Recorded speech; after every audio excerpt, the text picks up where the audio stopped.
as my guide, I will walk by faith, not by sight. Luke 9 verse 23, please.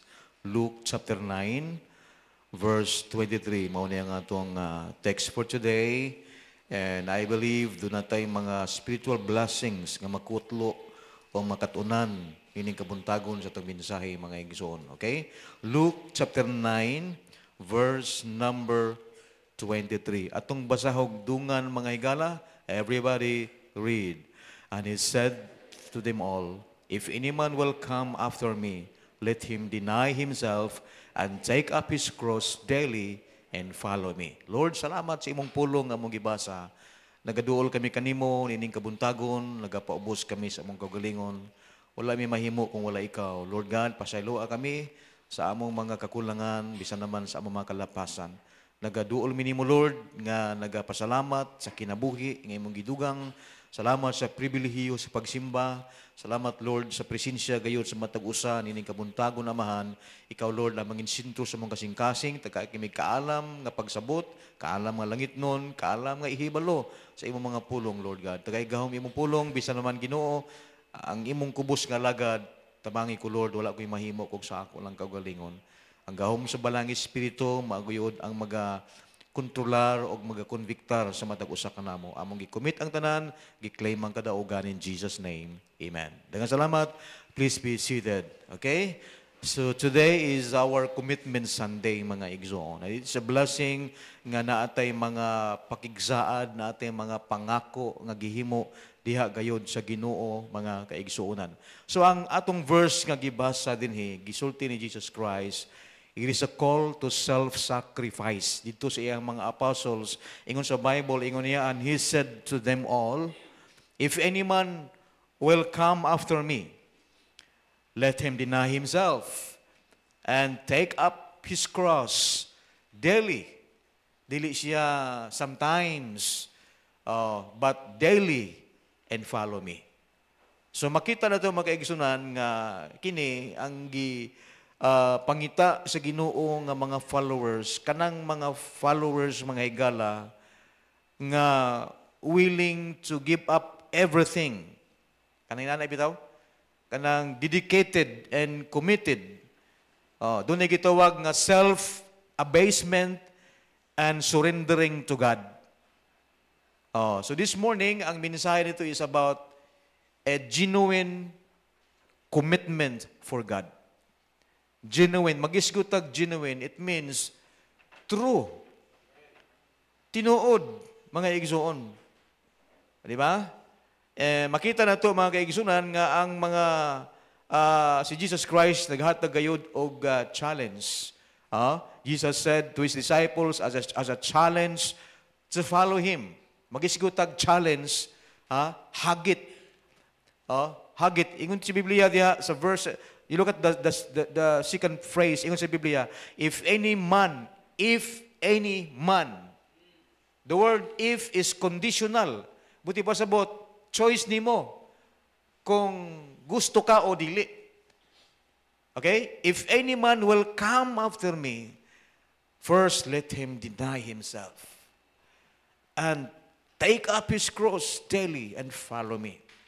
Okay? Mo na yung gipangita sa Ginoo diri is kining gitawag real commitments or true commitments mga kaigsuonan. Genuine commitment. Mo ni nga atong mensahe karon, we need to have a genuine commitment for God. Kay kung fake ang atong commitment, di gini siya mulungtad. Daghan ra ba kaayong mga butang karon nga mga fake products, fake medicine, abi nimo tinuod unya makapasamot tinuon sa sakit. Fake mga gitawag nga fake rice, may mga fake rice sa China. Plastic rice, may fake egg. Himo sila mga itlog sad. Ang mga balita karon, majority fake news.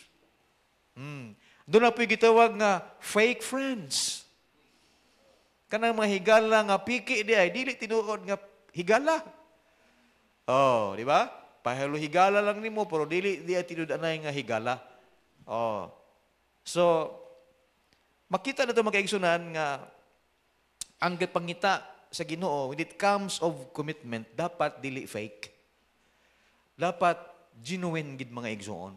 Tinod anay jud mga igsoon ang importante kaayo. So this morning, let's talk about genuine commitment. And I will give you 3 things this morning. Kay commitment man ta, together in commitment, get involved in commitments this year, mga igsoon. So muna nga, sa commitments na to, mag-get involved kita. Kung tinuod kang luwas, way rason nga dili ka mo involved. Amen. Kung giluwas ka ni Kristo Jesus, doon na kay relasyon sa Ginoo, gibutang ka sa Ginoo ni ini nga church, kung unsay mga project sa simbahan, mopaluyo ka. Kaya nga naman, una, luwas ka. Amen. Hello? Ikaduha, dirita ka kaon sa pulong sa Ginoo. Di ba? So kung unsay mga kalambuan sa simbahan, dili pwede nga dili ka mutabang. So kinahanglan gid ka nga mo get involved mga igsoon. Mao na importante kaayo. God wants us to have a genuine commitment. Kaya kanang dili mo commit, mo nang dili sila genuine. Posible nga fake. Di ba? So I will give you 3 things this morning mga igsoon. Una, genuine commitment. What is genuine commitment? Kaya sigutan na ito, commitments. Number 1, genuine commitment is giving priority to God. It is giving priority to God. Kana bitong paghatag ni mo prioridad sa Ginoo, genuine na siya. Kay pwede man nga mauwahin na nimo ang Ginoo, pwede man nga last option na nimong Ginoo, musampit ka pero wa nagkaguliyang na. Pero ang biblical gyud nga makita resulta sa imong pagka-genuine kana gyud Matthew 6:33. Sayon kay na nimong mahimo, sayon kay na nimong makuptan, sayon kay na nang masunod nimo unsa gingon sa Biblia. But seek ye first. Unsa man na siya? Priority nimo ang Ginoo. But seek ye first the kingdom of God. Buti mo sabot, unahon nimo siya labaw sa imong trabaho. Naman tay mga trabaho no, pero ayaw unaha ang imong trabaho. Hello, amen? Amen? Mabito na ang Domingo mo yung unang adlaw, di ba? Ayaw kay na nga ang Lunes mo yung unang adlaw, dili Domingo mo yung unang adlaw. Ihatag ta na sa Ginoo. O ito na dapat yun. Ang Domingo ayaw gitrabaho. Kaya ang Domingo gihatag na sa Ginoo nato para nga ato siyang simbahon. Ato siyang alagaron, ato siyang pasidunggan sa tibuok simana mga kaigsudan. Seek ye first the kingdom of God and His righteousness. God's righteousness, dili atong righteousness. His righteousness. Di ba? So, by doing that, mga kaigsuunan, nagpasabot na nga sa imong kinabuhi, gihimo nimong prioridad ang Ginoo sa imong kinabuhi, prioridad nimong Ginoo sa imong mga desisyon, prioridad nimong Ginoo sa imong mga plano sa kinabuhi. Dili kay pang last na lang ang Ginoo. Mabito na mo, simba jud ka kung Domingo. So katungod giunaman kanimo, giunaman nimo siya na ana makita sa imong facial appearance. Sa imong expression makita na. The way you worship the Lord, makita ang kalipay. Amen? The way you sing spiritual songs, makita ang excitement. Na yung blessing, kaya naman, you are giving priority sa atong labing magagagahom sa atong Diyos. Sa prayer nimo dapat excited ka. Nga naman, naghatag priority sa Ginoo. Even in our giving, put God first. Amen? Put Him first. God wants us to be, kanang ato siyang mabutang sa number 1 gid mga kaigsunan, even in our daily lives. When you wake up in the morning, just say give thanks to the Lord. Giving Him thanks sa pag-protect nimo the whole night. Kinaiba mga tao nga naa sila night pero wa sila nabuntagan. Wala na sila another day. So kana lang gani pagmanta nimo buhi ka pap, dako kay nga blessing. Amen. Pagmata nimo, kumplito pa imong pamilya, dako kay nga panalangin igsoon. Muna, way rason nga di ka muhatag sa Ginoo pagpasalamat. Amen? Way rason. So mga kaigsunan, sa atong mga commitment, dapat mangin tinuod ta. Dili ta ingon nga nagapa ka arong ingnon. Kay lisod ang tawo nga gapa ka arong ingnon, i-reveal mangyapon na sa Ginoo. Then, ikaw rin maalkansi. Okay? So genuine commitment, first of all, giving to the Lord, is giving to God, priority to God. Mao ning importante ka sa itong kinabuhi. When we give, kinahanglan jud nga ato yung ibutang sa itong kasing-kasing, Lord, kini siya, it belongs to you.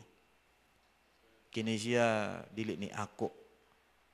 It belongs to you. Dili ni pwede na kung kuhaon, dili ni pwede na kung gamiton, dili ni pwede na kung kawaton, because it belongs to you. Amen. My life, it belongs to you.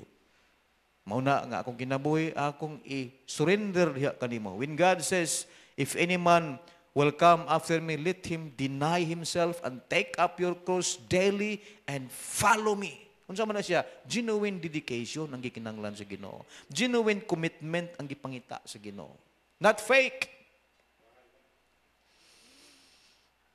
Ikaduha.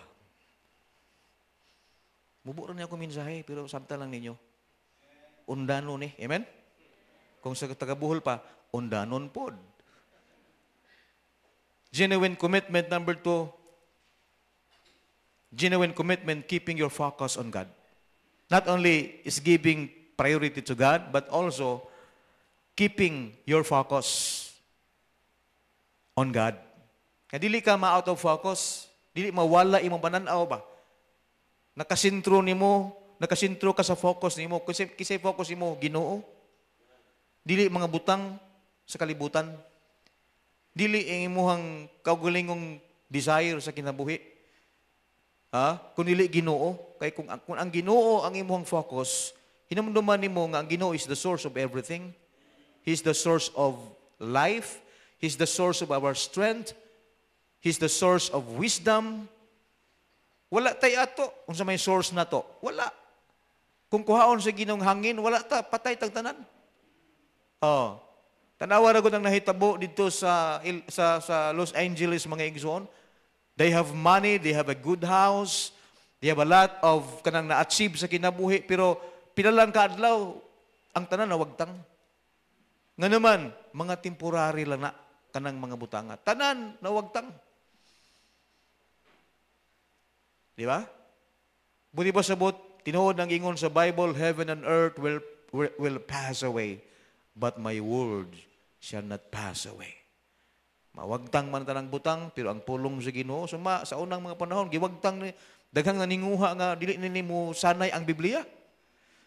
Nga mawagtang gid ang Bible, gipangpamatay ang mga Christian, gipangsunog ang mga Bible, ang purpose nga di na makuyanap ang gospel. Wala na Biblia ang tao, pero namor man ang mga Kristohano nangin maisugon. Kaya nga naman, gisulti man sa Biblia, nga ang langit o ang yuta mahanaw, pero akong pulong di gid mahanaw. Muna nga ang gospel na spread out bisag asa. Ay mga missionary bisag asang dapit sa kalibutan, doon ay mga missionaries. Kaya naman, mauna ang katumanan sa pulong sa Ginoo. Nga sa dili pa maabot ang katapusan sa panahon, ang tanang tao makadungog sa pulong sa Ginoo.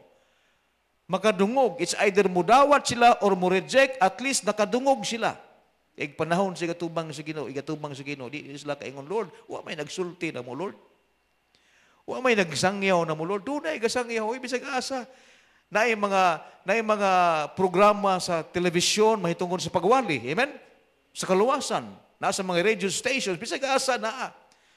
Ginasangyaw na sa bisag asang dapit ang pulong sa Ginoo sa bisag asang suok sa kalibutan. Kay abot sa panahon sa paghukom, di sila makaingon, Lord, wa agyoy nagsangyaw na mo. Mga nagkakita, diri mga kaigsunan, kinahanglan mo expand sa ministry. Amen? Kinahanglan nga damor pata magmangin maisugon sa pagpangalagad, magmaisugon sa pagsuportar. Amen? Nang isog ka ba? Isog kang mo support sa ministry.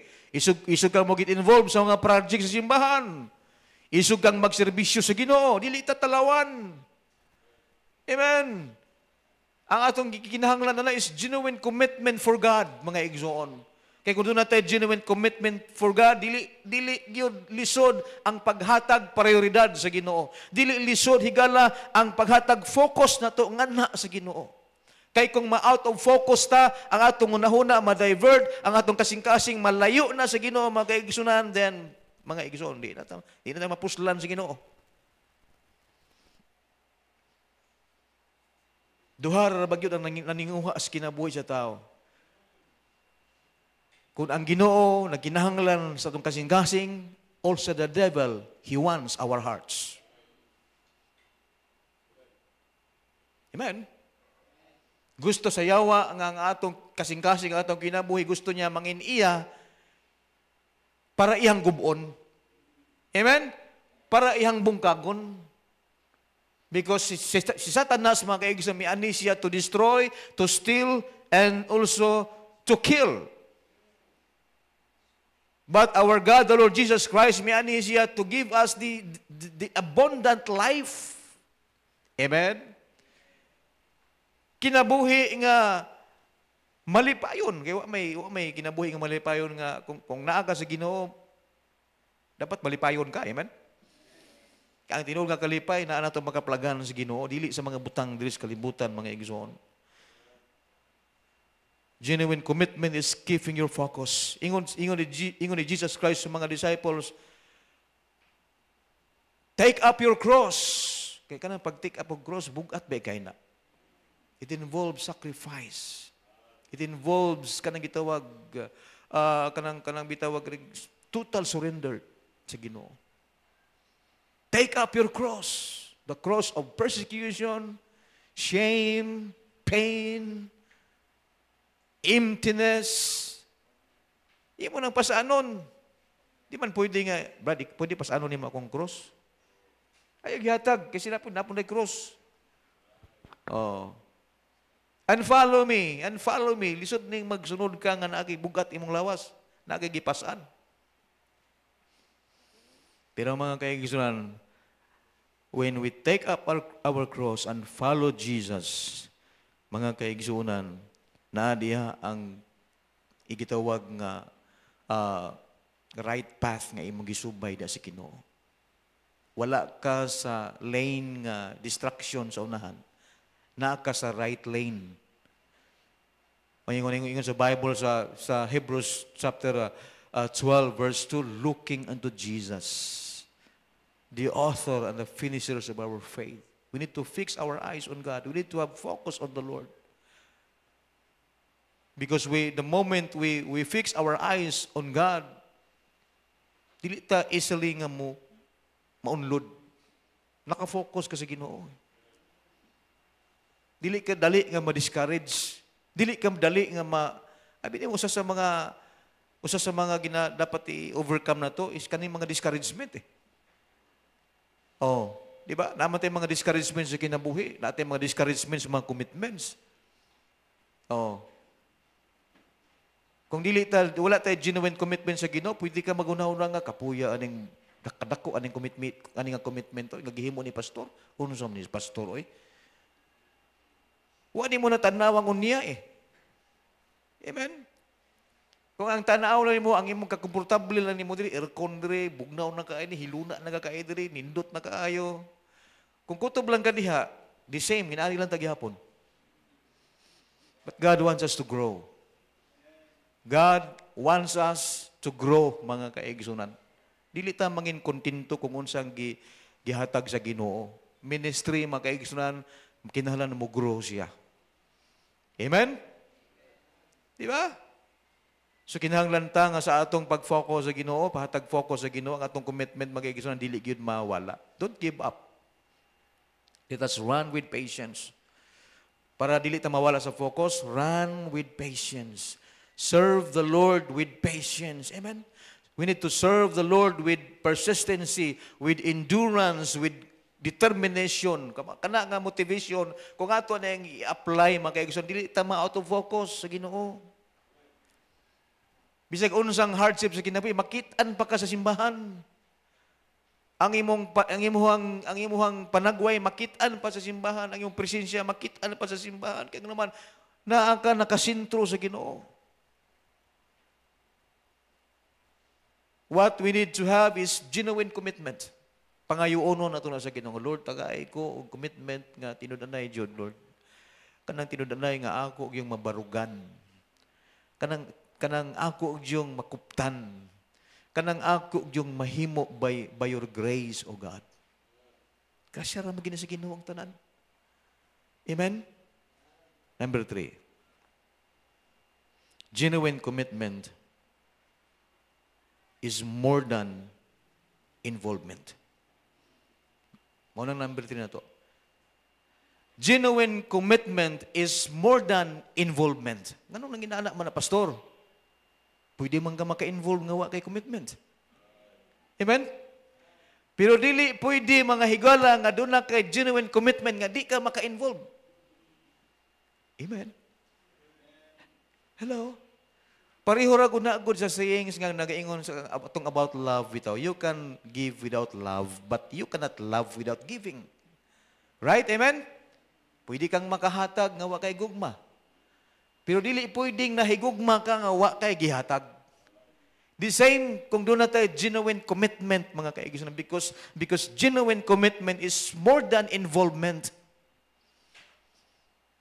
Pwede kang mag-involve for the sake na nag-involve ka, but inwardly, doon na kay mga questions diha. Doon na kay mga murag dili ka sold out. Dili ka sincere. Napugos lang ka. Amen? Nadani ragi ko ani akong tapad. Oh. Kay nag-fill up ni sa commitments, lain mo pug kaya nga di ko mag-commitments, naangin lang yun ko, pero sa tinod anay lang. Wa gyud ko'y gugma ani. Inana ba nga atong kasing-kasing? Inaw tili ana kay kung inana atong kasing-kasing, did you remember while ago nagsulti ko sa 4 kinds of givers? Sad givers, mad givers. Sa ito yung tulo? Bad givers. Oh, di ba? Naay mga pagyaw-yaw, pagbagulbol sa kasing-kasing, naagi kas tulo. Pero kung naa kay genuine commitment, moingon kang Lord, ako ning buhaton because I want to be blessed. Amen? Ako ning buhaton, Lord, because I want blessing. Ako ning buhaton, Lord, because I want you to use me. Nga mahimo kong partakers aning project. Kung sitawa ka na, glad givers. Glad givers. Genuine commitment is more than involvement. Mauna, ang importante dire, unsaon na ito pag-fulfill ani nga commitments. Unsay buhaton na to nga matuman na to ni nga commitments. Unsay buhaton na to, unsay motivation na to nga ato ning mabuhat. Number 1, let us keep our hearts pure before the Lord. That's number 1. Para nga mahinayon gini, para nga mahimong gaan, para mahimong hapsay, para mahimong sold out ka, para mahimong magmalipayon ka. Una nga motivation, let us keep our hearts pure before the Lord. Importante ka ng ato kayong kasing-kasing limpyo. Walay hugaw nga mga doubts. Amen? Are you listening? Walay hugaw nga mga pagpangduha-duha. Walay hugaw nga mga sa pagkakulang sa pagsalig. Walay hugaw nga mawang hinungdan nga wala katay paglaom sa Ginoo. We need to keep our hearts pure before the Lord. That's number 1 motivation. Kung doon na tayo gitawag a genuine commitment. Number 2, let us guard what we see. Kining atong matara ba, bantayanan kini kaayo. Nakainomdom ta sa usa sa kanta sa mga bata, oh be careful, little eyes, what we see. Sakto ko? Mo ba to? Oh. Kining atong mata makaiigusunan, dili ni all the time gatan-aw sa mga righteous things. Hello? Kinahanglan ang atong focus sa Ginoo, jud. Sa kahimayaan sa Ginoo. Kanang matarong ba? Tinarong. Tinarong ka nga gahandol sa imong pamilya. Tinarong ka nga gahandol nga gatrabaho. Tinarong. Kaya kung apilan na to binuang mga igsuon, wa gyud ayo. Why blessing? We need to keep our hearts pure before the Lord. Let us guard what we see. Ingon pa sa Bible, sa 1 John chapter 1, chapter 1 ba ito? I think that chapter 2. One of the kinigitawag sayon nga mahimo nga sala sa tao is the lust of the eyes. Right? Amen? Lust of the eyes. Bantayanan kaya na siya. Kaya kung nahigugma ta sa kalibutan, makakumit ka anak. Nahigugma ta sa mga kalibutan ng buta, makakumit ka lust of the eyes. Oh. Let us guard what we see. Sa pagyod, let us keep company with the faithful. Mo ni mga motivation eh. Kinahanglan ang imong kuyog mga faithful. Imong kuyog dili mga sugarol. Ang imong kuyog dili mga bugiro. Kibatakdan man kana. Ang imong kuyog mo dili mga kawatan. Dili mga daotang tao. Tanaw ra gud tong the other I think 2 days ago nga katong adik nga pataka lang taon sa pamusil. Kunya gi-interview siya, murag wa man gitoy buot nga tubag sa iyang mga pangutana. Nga naman, dili na lahi na nagkontrolar sa iyang utok. Nana na siya ba? Nya kumotong mabarkada nimo, takdan ka ato. Let us keep company with the faithful. Amen? Nga diha gid ka makiksandurot ba? Kani siya brethren in Christ ni siya. Makaingon ka nga safe ka. Kay brethren in Christ ang imong kuyog. Doon ay fellowship. Oh. Ayaw sige kuyog sa mga tao nga bad influence. Ang kuyugo ni mo, Brother Idel, kanunay, imong asawa. Diba? Ang kuyugo ni mo, pirmi, imong bana. O diba? Wala nindot. Kami bito ni Mrs. Halos kada si mana, magkuyugin mi ani. Nga naman, driver man ko niya. Kuyog, pirmi. Oo. Unsa pagyod? Number 4. Let us not allow deceit and lies within our homes. Yung duman na ito nga ang yawa, ang iyang mission is to destroy homes. Dili to build homes, but to destroy homes. Sa pagkaluoy, daghang mga panimalay karon nangaguba na, lisod na kayong i-recover. Lisod na kayong i-build up pag-usab kay nangaguba naman. Kaya naman, doon na yung mga limbong, doon na yung mga deceit and lies, mga bakak nga abot sa sulod sa panimalay. Maybe gikan sa bana, or gikan sa asawa, or gikan sa mga anak, or gikan sa mga ginikanan, masudlan na gani nagdili maayo, unya di kakabantay, naguba na di ay, pagkalisod na kayo i-rebuild, mga igsoon.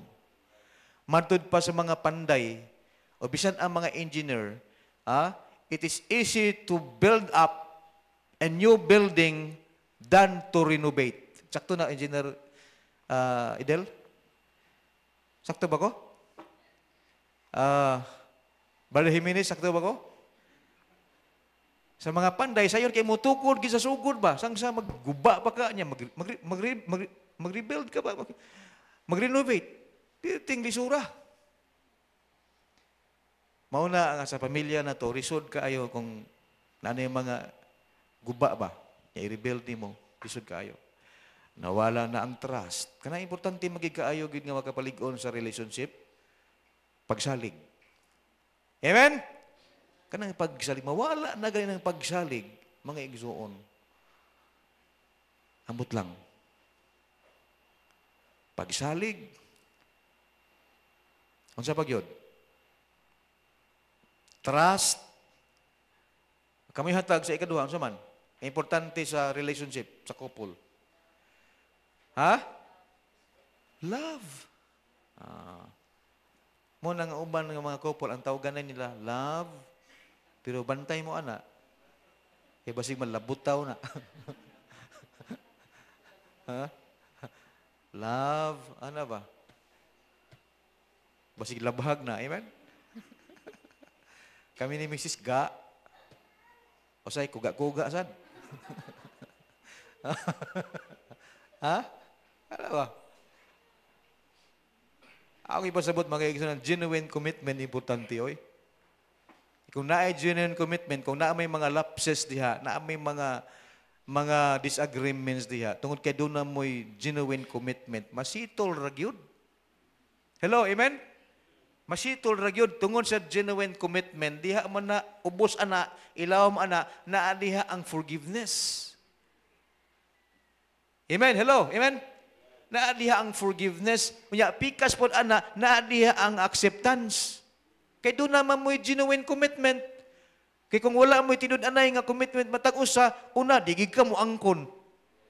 Ay, si Luda di oy, di na tinuod. Digig ka mo angkon. Wa man kay acceptance. Digig ka mo angkon. Nya. Di po ka nanginahanglag forgiveness, kay una, di mo ka mudawat. Di ka mudawat, nga sadaan ka ba? Oh, pero magpabilin nga trouble ang relationship, mga igsoon. Hello, amen?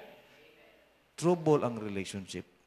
Mauna nga kinahanglan og gitawag nga tinud-anay jud nga commitment sa relationship. The same sa atong relasyon sa Ginoo. Amen? Atong relasyon sa Ginoo importante kay kayo. Mao ta ingon sa Bible.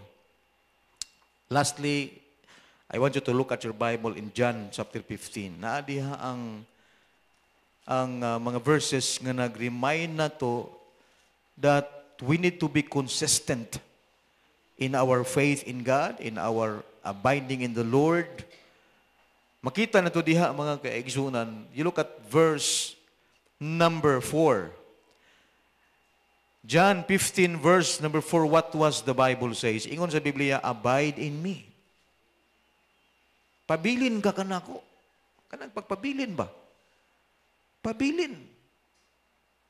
Abide in me.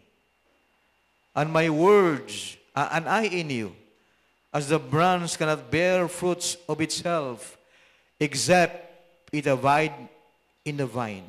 No more can ye, except ye abide in me. Notice the word, no more can ye, except ye abide in me. Kung tanaw na to, klaro kang gingon sa pulong nga, wag yun ta.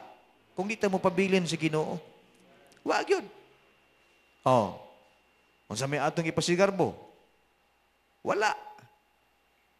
Tanawa sa verse number 5, I am the vine, ye are the branches. He that abideth in me, and I in him, the same bringeth forth much fruits. For without me, he can do nothing. Oh, klaro kayong pulong sa Ginoo. Makita na to diha, ang pagkamahinungdanon sa pagpabilin diha sa Ginoo. Sa pagpabilin gayon diha sa pagpangalagad, sa pagpabilin gayon diha sa iyang mga pulong, mga igsoon. You look at verse number 6. If a man abide not in me, he is cast forth as a branch and is withered, and men gather them and cast them into the fire, and they are burned. Verse 7. If ye abide in me, and my words abide in you, ye shall ask what ye will, and it shall be done unto you. That's God's promise. When we abide in the Lord, na-promise ang Ginoo. Kung di ta mo abide sa Ginoo, napipulong sa Ginoo nga nag-ingon nga sama ta sa sanga nga ilabay. God wants us to have fruits. And in order to have fruits, to have much fruits, we need to abide in the Lord.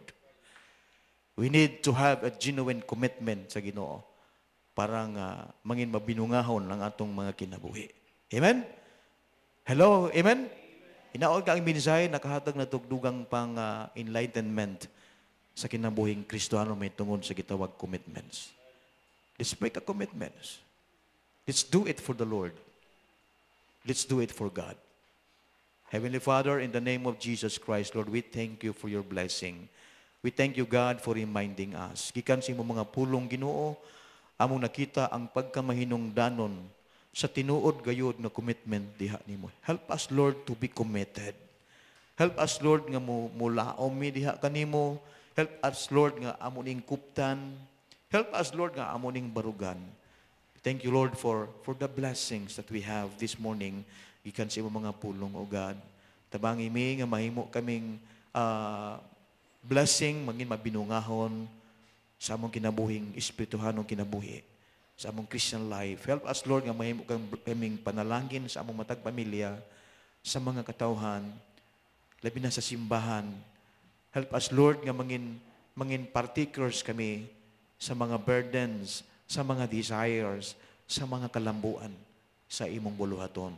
Among gikumit kanimong tanan in Jesus' name. Wala nagapiyong tas itong mga mata. Higala, nagaduko ang atong mga ulo. How many of you this morning magkaingon ka? Pastor, please pray for me. Yes. Doon ako'y commitment sa Ginoo. I want to serve the Lord more. I want to do more for God. I want to aim high for the Lord. I want to give more for God's ministry. I want to help more for God's ministry. I don't want to be a burden. I want to be a partakers. Higala, maubaning na sa imong desire, just give thanks to the Lord. Will you raise your hands? I'm going to pray for you. Amen. God bless you. Yes, God bless you. Yes, God bless you. Yes, God bless you. Amen. God bless you. Yes, God bless you. Igsoon. It's a blessing.